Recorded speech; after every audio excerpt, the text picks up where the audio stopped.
الله علیه و سلم و علی آله و صحبه اجمعین.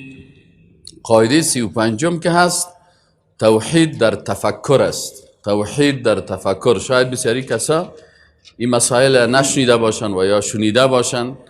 انسان مسلمان موحد کسی است که او فکر خود جور میکنه، فکر خود جور میکنه و در آیات الله در فکر خود یک انسان یکتا پرست می باشه. بعضی کسا هست امروز ما و شما توحید در تفکر چی هست؟ توحید در تفکر این است که انسان مسلمان وقتی در آیات قرآن، در آیات الله متعال دو کتاب فرستاده. الله متعال چند کتاب فرستاده؟ دو کتاب است.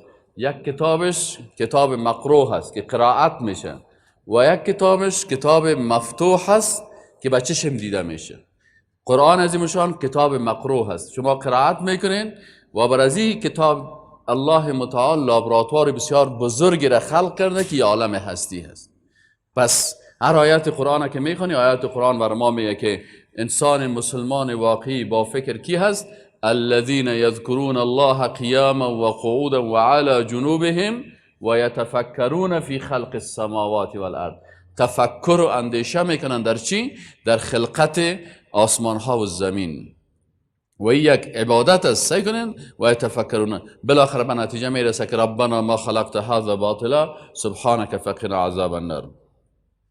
کذالک در آیت دیگه، مثلا آیه دیگه قرآن که است در سوره بقره آیت 219 اینجا میگه کذالک یبین الله لكم الآیات لعلكم تتفکرون. الله براتان دلایل قدرت خود بیان میکنه شاید که شما فکر بکنین. و این تفکر که از آیات زیادی در باره، آیات زیادی در باره هست. کذالک نفصل الآیات لقوم یتفکرون. این قسم ما تفصیل میتیم. سوره یونس آیت 24 اولم یتفکروا فی انفسهم. الله متعال میگه در سوره روم آیت 8 اولم یتفکروا فی انفسهم. چرا در ساختمان وجود خودتان تفکر نمیکنین؟ چرا تدبر نمیکنین؟ فهمیده یا نه؟ و در آیت دیگه الله متعال میگه که لو انزلنا، سوره حشر آیت 21 لو انزلنا هذا القرآن على جبل.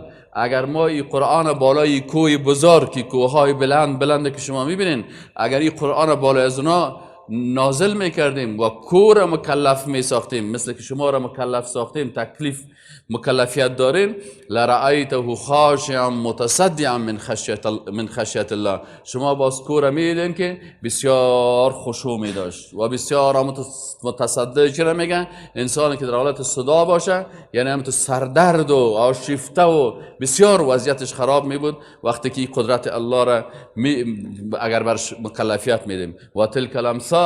شما چرا این قسم نیستین؟ چرا عمتو خو هستین؟ چرا فکرتان را در کار نمیپرتین؟ و از این خاطر است الله متعال میگه که و تلک الامثال نضربها للناس لعلهم یتفکرون. این مثال ها را ما به خاطر چی بیان میکنیم؟ شاید که اینا تفکر بکنن. و آیات دیگه بسیار زیاد است. ان فی خلق السماوات والارض واختلاف الليل والنهار والفلك التي تجري في البحر بما ينفع الناس. کلش الله متعال چی میکنه؟ بیان میکنه تا که انسان از چی استفاده بکنه. اینجا است که انسان مسلمان فکر خدا در کار پرته. و وقتی که تفکر میکنین باز بر شما یک عقیده توحید حقیقی پیدا میشه. یک شاعر مسلمان چی میگه؟ میگه آیت توحید بینم بر در و دیوارها، آسمانها، کهکشانها، ثابت و سیارها. میگه من آیت توحید میبینم. سعی کنین تفکر وقتی که میکنین بر شما عقیده توحید پیدا میشه. آیت توحید بینم بر در و دیوارها، آسمانها، میگه در آسمانها آیت توحید میبینم، در کهکشانها میبینم، در چیزایی که ثابت هستند، در چیزایی که سیار هستند. شاهدان بر وجود خالق یکتای خیش. هر کدام از اینا که میبینم یا شهادت میتن بر چی؟ وقتی که تفکر بکنی. این توحید تفکر است. چی است؟ شاهدان بر وجود خالق یکتای خیش، بحر و برها، درها، دریاچه ها، کوهسارها. هر کدام از یا چی هستن؟ شاهد هستن به چی؟ به وحدانیت و یگانگی الله. رو و بستان، میگه برو در بستان تا گواهی بر وجود حق دهند.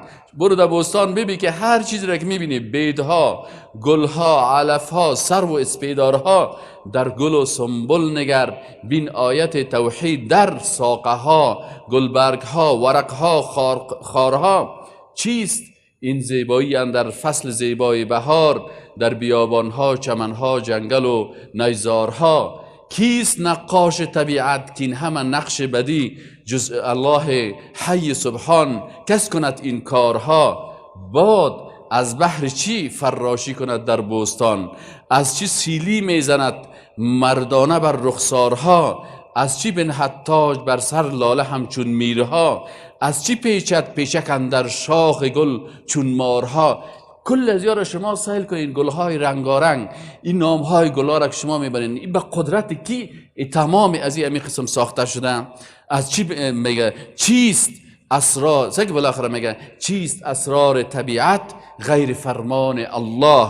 بغیر از فرمان الله این اسرار طبیعت چی است؟ حکم قانونها، روشها، نظم و استقرارها. صد گواهی بر وجود و حکمت و علمش دهد. این نتیجه شعر است. در هر شعر یک بیتش اما کل هدف بیان میکنه. میگه تمام این طبیعت که شما میرین به کهکشانها، به سیارات، به زمین، به باغها، در بین حیوانات، در بین نباتات، در کل از اینا گردش میکنین، تمام از اینا شهادت میدهن، کلشان شهادت میدهن.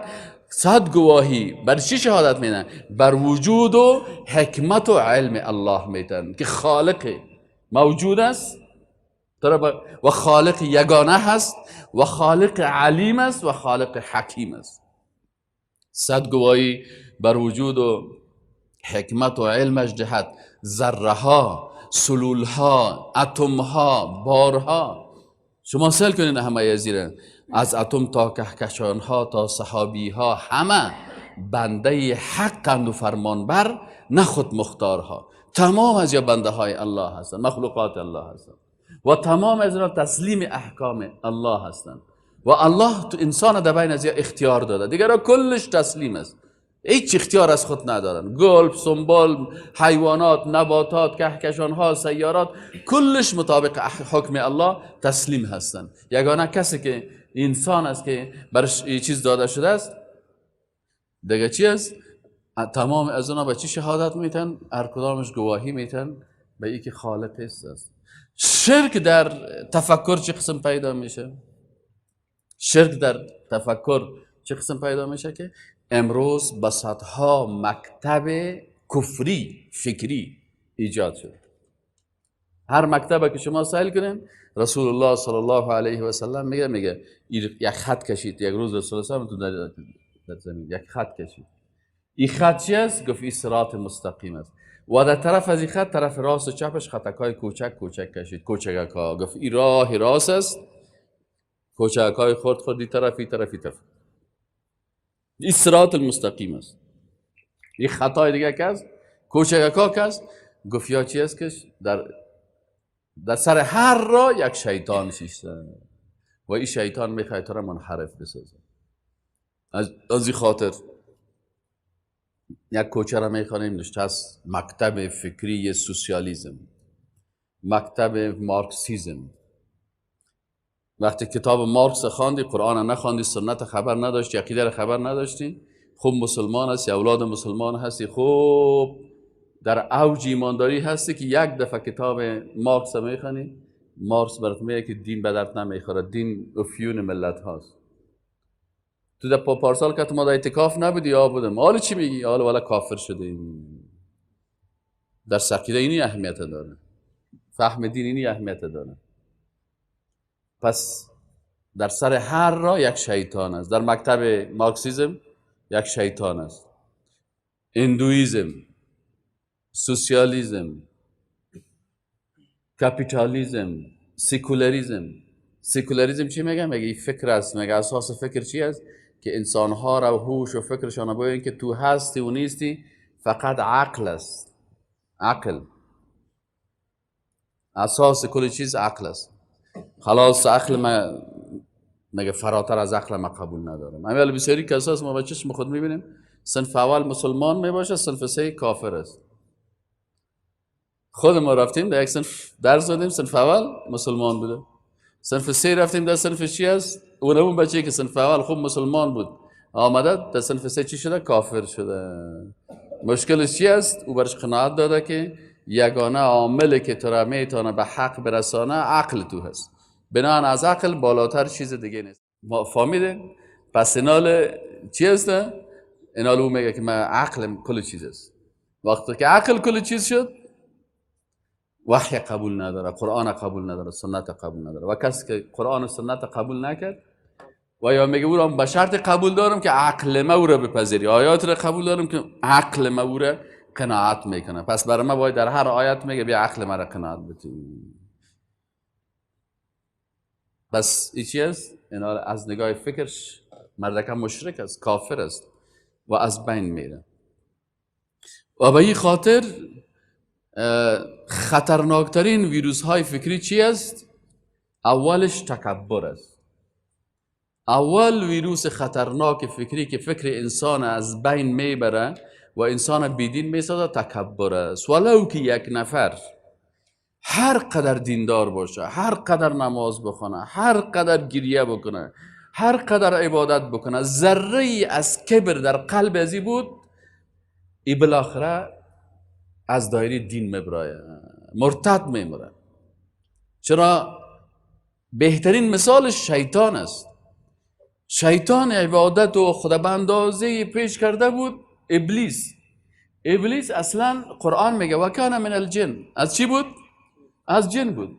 لکن ای آمده بود خدا آن قدر چیز کرده بود که در بین ملائکه خدا داخل کرده بود که من یک قدر بنده مطیع الله هستم، اما از قلب هر کسی الله آگاه است. این برای انسان های متکبر چی میشه؟ یک امتحان میایه. امی یک امتحان که آمد، الله عالم الغیب است، تو کبر داری، در کبرت امتحانت میکنه. شیطان در چی امتحان کرد؟ در کبرش. گفت اینمی آدم ما خلق کردیم.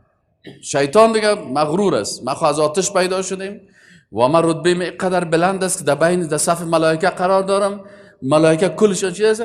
خو حالی چی میکنی؟ الله امتحانش کرد در کبرش. بعضی کسا در نماز امتحانش کنی، نماز خوب نماز میخونه، روزه بگین روزه میخونه، اعتکاف که اعتکاف میشینه، حج برو حج میره، این کارا بگو کارای دیره، اما در داخل متکبر است. الله در اونمو قسمتی رو امتحان کرد. الله گفت که کبرت بشکنن، غرورت بشکنن، از خود راضی شدن، اعجاب است. بسیاری کسا اعجاب چی رو میگن؟ اعجابی است که یک نفر آنقدر شیطان در دلش میپرته که اصلا میگه من سر از این فلانی و سر این درس و سر استاد و سر ملائکه و سر پیغمبر ای چی؟ من خودم کل چیزم میفهمم، اصلا یا پیش من هیچ ارزش نداره.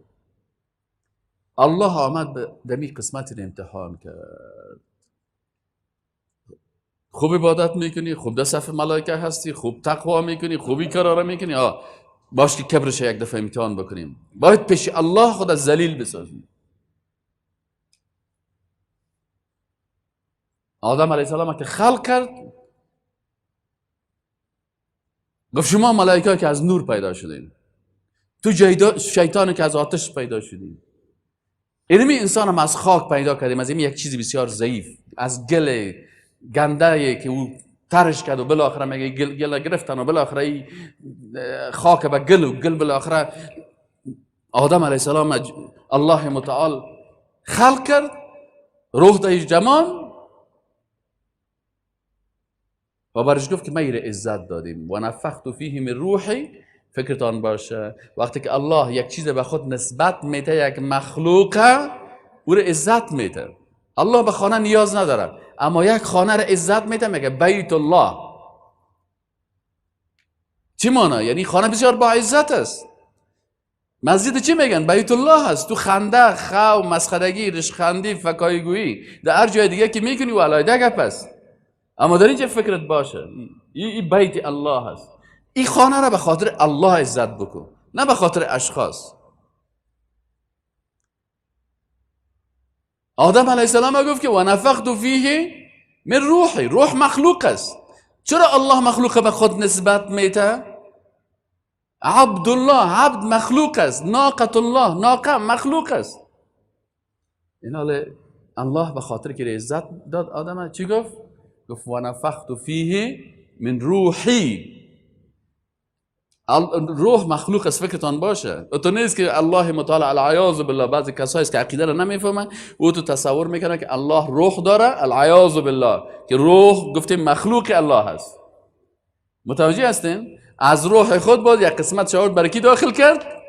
بر آدم علیه السلام. باز پرسان میکنه که استاد ببخشید من یک سوال دارم، خیر روح انسان خود روح الله هست، خیر روح حیوان چطور است؟ میکنه این پرسانه. نه، غلط است. عقیده را نمیفهمه، کلمه کفر را میگه. الله میگه که روح مخلوق است، من این روح به خود نسبت دادم، روح الله، ای مخلوق الله. ای مخلوق؟ مخلوق با عزت الله. ناقه شتر مخلوق است، کعبه مخلوق است، مسجد مخلوق است. وقتی که میگه مسجد خانه الله، کعبه بیت الله، این شتر صالح علیه السلام به خاطر این شتر معجزه هست، ارزشش بیشتر است. پس اینجا الله متعال بر ملائکه گفت که و نفخت فیه من روحی، اینه ما به خاطر از این عزت دادیم که روح از ارواح کلی که با عزت تر است، با کرامت تر است. بفرمایید سجده کنین برش. فسجد الملائکه، ملائکه ها بنده های مطیع الله هستند، معصوم هستند. یا چی کردن؟ فسجد الملائکه کلهم، ملائکه کلشان سجده کردن، اجمعون، تمامی. کلهم گفت اجمعون هم، که یعنی یک ملائکه هم از حکم الله سرپیچی نکرد. فهمیدین یعنی؟ یک ملائکه هم از امر الله سرپیچی نکرد. الا ابلیس. ابلیس چی کرد؟ سجده. قال یا ابلیس، الله برش، الله چانس میده. یا ابلیس ما منعک،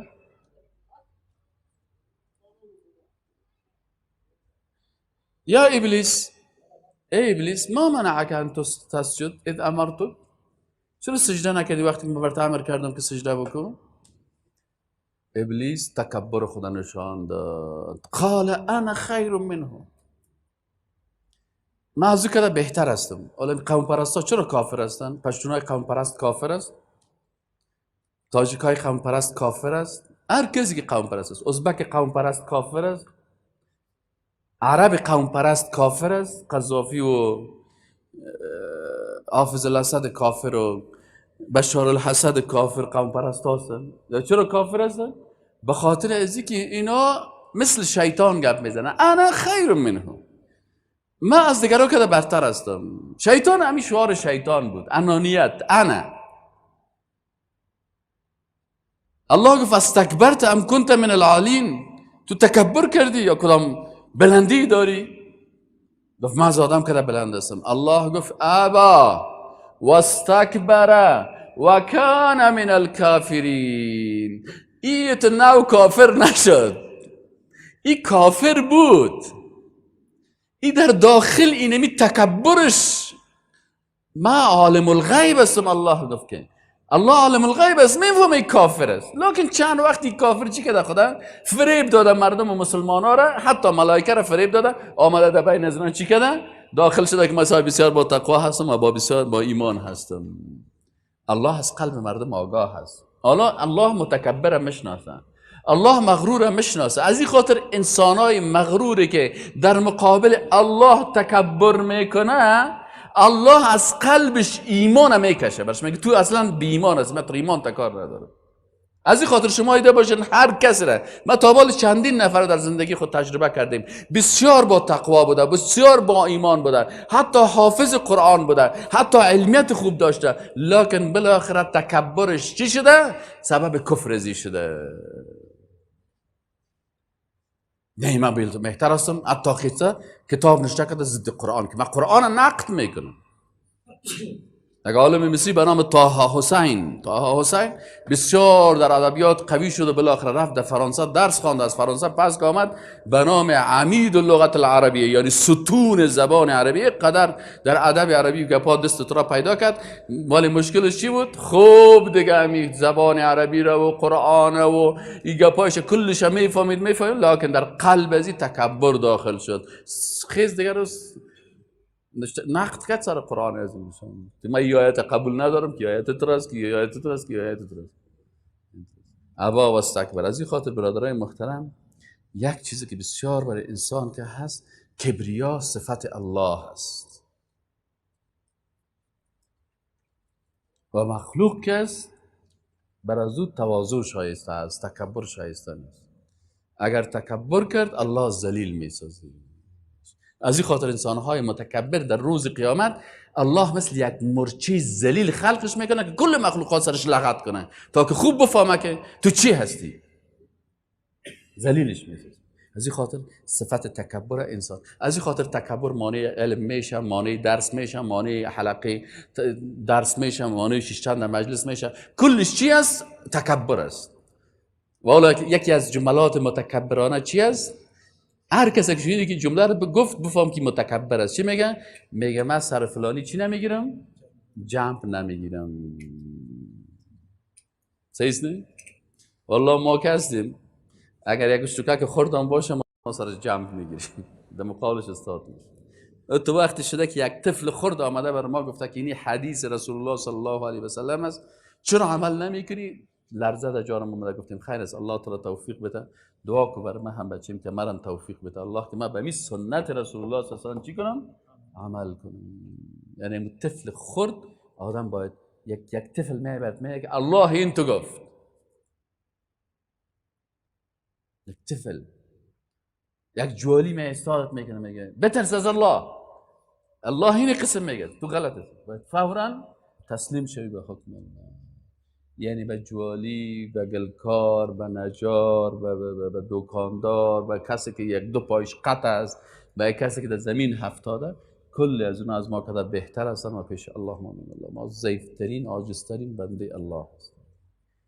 از این خاطر دیگه کسایی که میگن امیال یک تعداد جوانا پیدا شده کسان فلانی مولوی سب برو لالا مثلا از مولوی فلانی استاد دایی یا اصلا استاد دایی نه جمع هم نمیگیرم.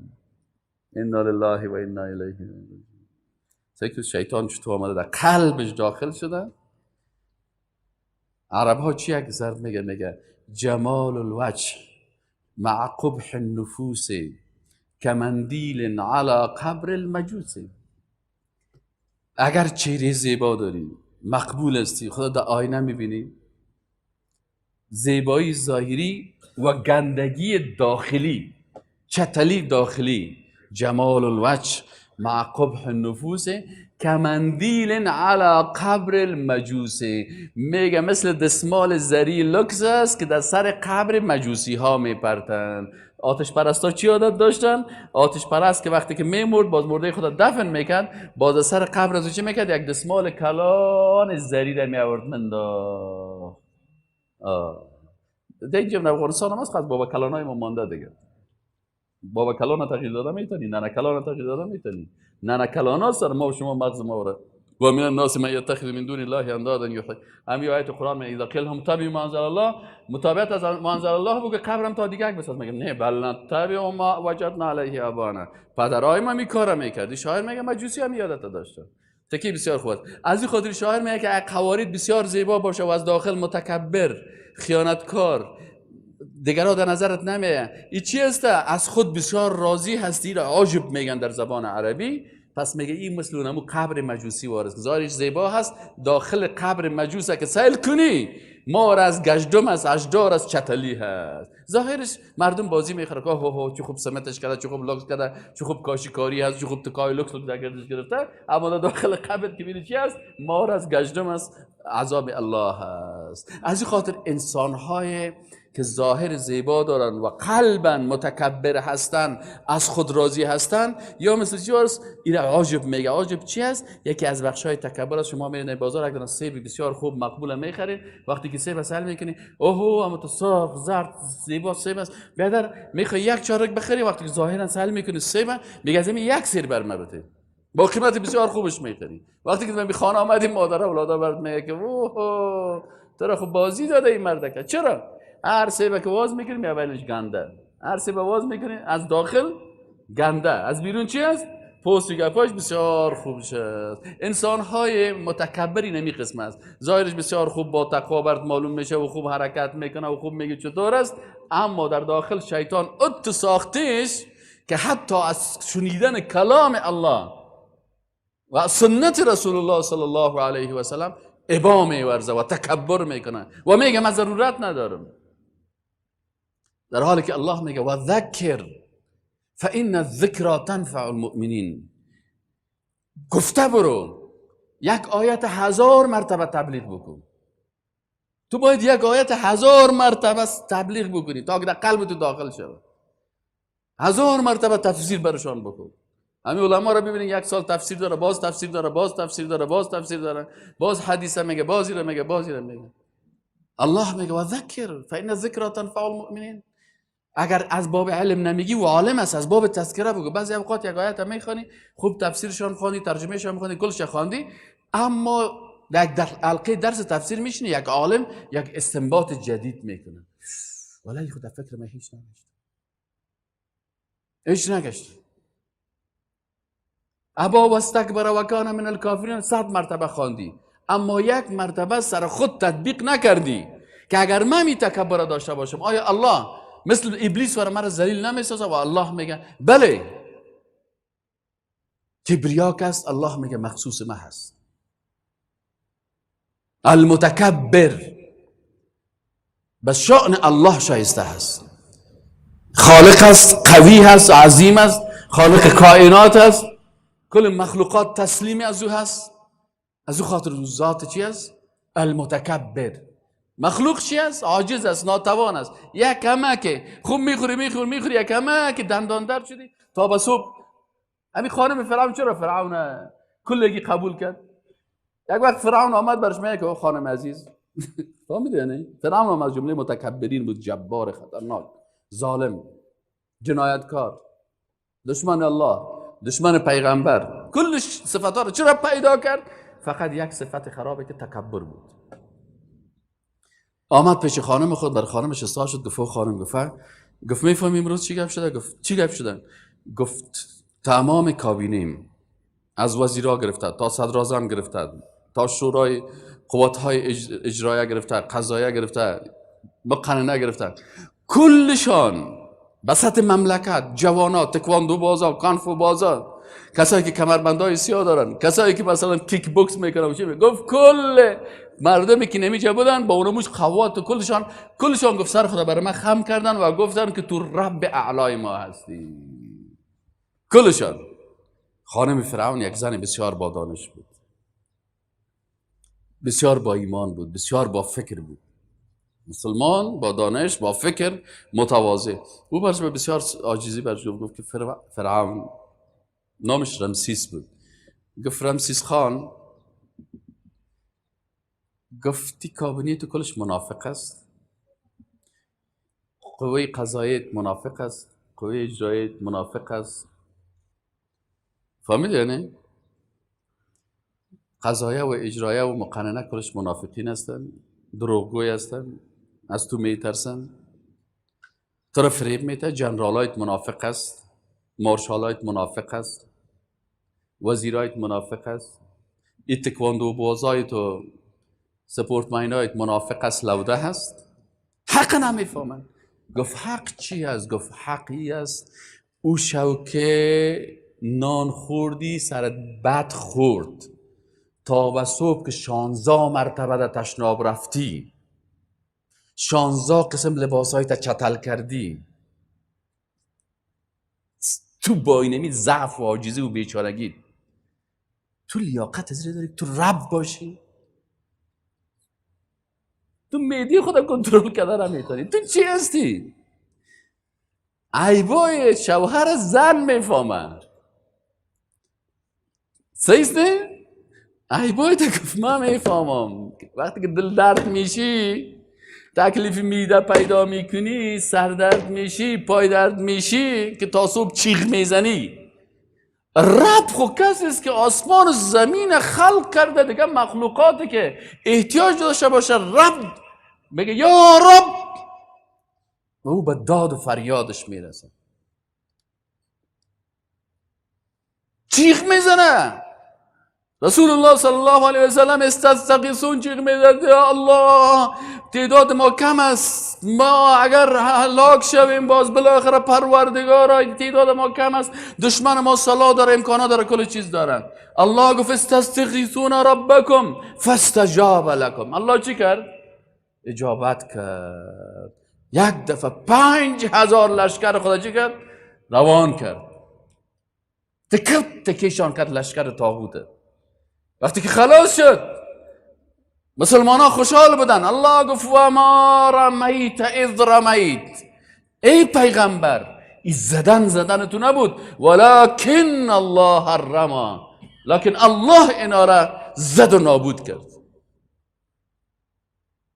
کلان متکبرین مثل ابو جهل، مثل امیه ابن خلف، ابو لهب، اشخاص نه همین چیزا در بدر که مردار شدن. ابو لهب نشد، یارو چی کردن؟ ذلیل شدن، خوار شدن. الله قدرتش براش نشون داد که تو ابو جهل بچه‌های خرد آمدن. کجاست؟ گفت کی هست؟ ابو جهل کجاست؟ که کسی که پیغمبر داشت نام دادن. دو تا بچه‌های معاذ دو تا بچه‌های عبدالله ابن مسعود سر عبدالله ابن مسعود رش خندی بکرد. عبدالله ابن مسعود رضی الله عنه یک صحابی جلیل القدر است.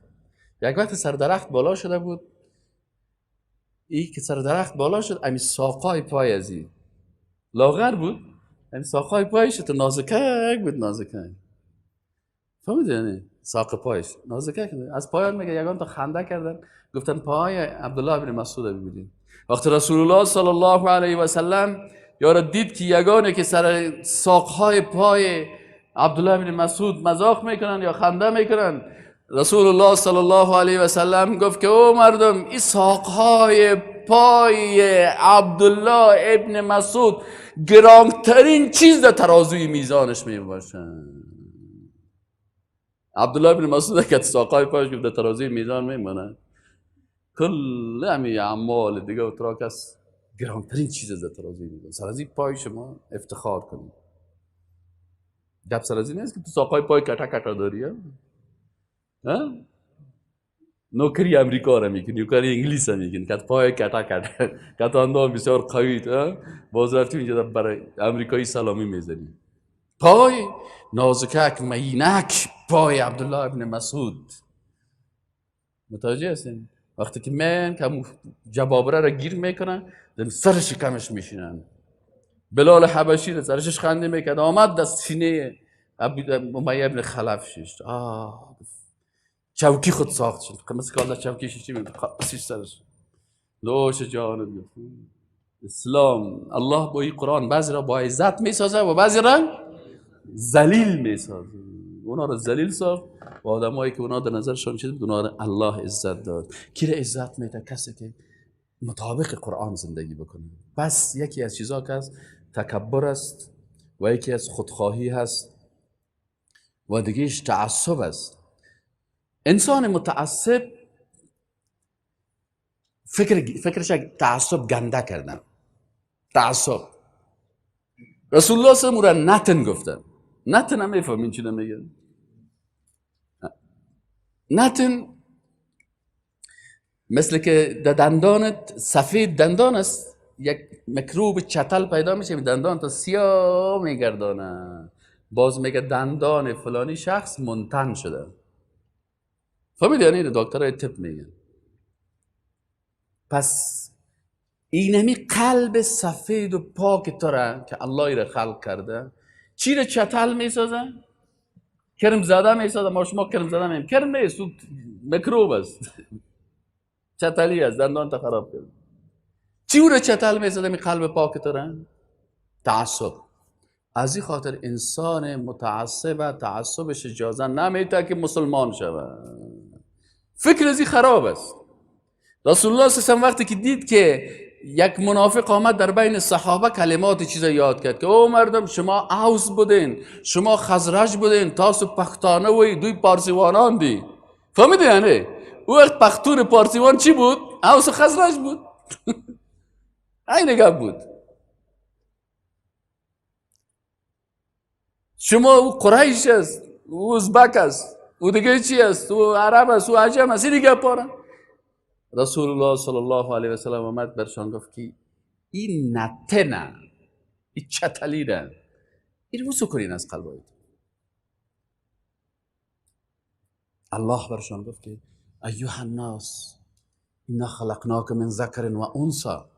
الله میگه ما خلق کردیم. سعی کنید در قرآن دو اسلوب است، همیشه یاد داشته باشین. بعض اوقات بعض دشمنای اسلام سرتانتو میخواد فکرتان خراب کنه، یگان شبهات ایجاد میکنه. مثلا در قرآن عظیمشان در بعض جای است که الله ضمیر مفرد بر خود بیان میکنه، در بعض جای ضمیر جمع را استعمال میکنه. در کجا ضمیر مفرد استعمال میکنه، در کجا ضمیر جمع را استعمال میکنه. در جایی که الله وحدانیت خود بیان میکنه که ذات یگانه هست، باز اونجا ضمیر مفرد استعمال میکنه. قل هو الله احد، هو الله الصمد لم یلد، فهمید یعنی، ولم یولد ولم یکن له کفوا احد. اینجا کلش که شما سعی کنید ضمیر چی استعمال شده؟ مفرد استعمال شده. اینجا وحدانیت خود الله بیان میکنه.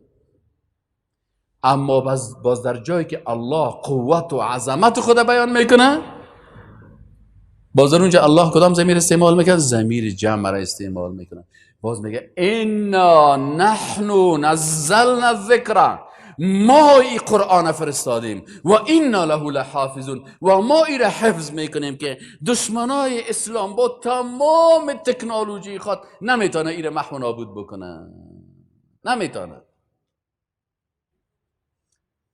میلیون ها میلیون جلد قرآن است. اگر دشمن اسلام بخواه که میلیون ها میلیون انسان امی قرآن کلش در بت از بین ببره، لکن خالق متعال اتو مردم مسخر ساخته به قرآن عظیم شان که هیچ کتاب، یک دانشمند امریکایی مسلمان میشه. گفتن چرا مسلمان میشی؟ گفت ما وقتی که دیدم که یگانه کتابی که در کل دنیا به میلیون ها میلیون حافظ داره قرآن عظیم شانه.